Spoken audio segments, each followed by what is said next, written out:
Income tax विभाग की छापेमारी के बाद कांग्रेस सांसद धीरज साहू पहली बार सामने आए हैं। दरअसल रेड के बाद साहू से जुड़े ठिकानों से 353 करोड़ रुपए बरामद किए गए। इतने सारे कैश को गिनने में बैंक के दर्जनों कर्मचारियों को 5 दिन का समय लग गया था।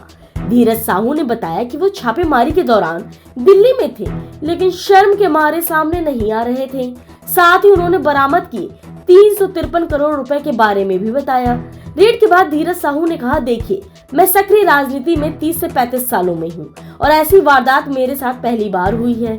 इससे मेरे दिल पर काफी चोट पहुंची है, क्योंकि मैं हमेशा यह चाहता था कि मुझे लेकर कोई विवाद ना हो, लेकिन विवाद खड़ा होने के बाद अब मैं अपने और अपने परिवार के बारे में जानकारी देना चाहता हूँ।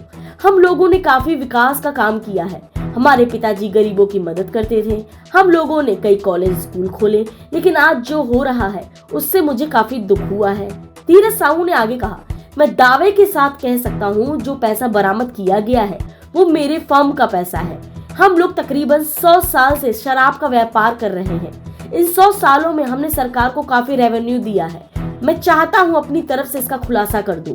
धीरज साहू ने बताया, मैं तब यानी रेड के समय दिल्ली में नहीं था। आप लोग से मिलना चाहता था, लेकिन कुछ परिस्थितियां ऐसी सामने आई कि मुझे आप सबके सामने आने में शर्म होने लगी।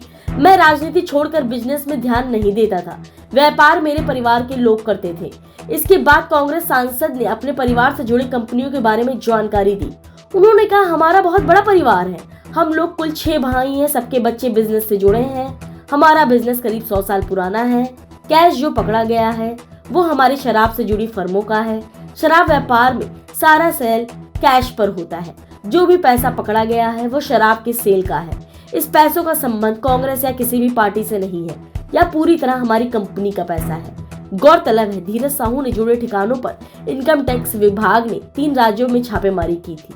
कैश से भरे 176 बैग बरामद हुए। जब इनकी गिनती हुई तब खुलासा हुआ कि सांसद के ठिकानों से 353 करोड़ रुपए बरामद किए गए। आयकर विभाग ने बताया कि अब तक एक ऑपरेशन में इतने पैसे एक साथ कभी भी जब्त नहीं किए गए थे।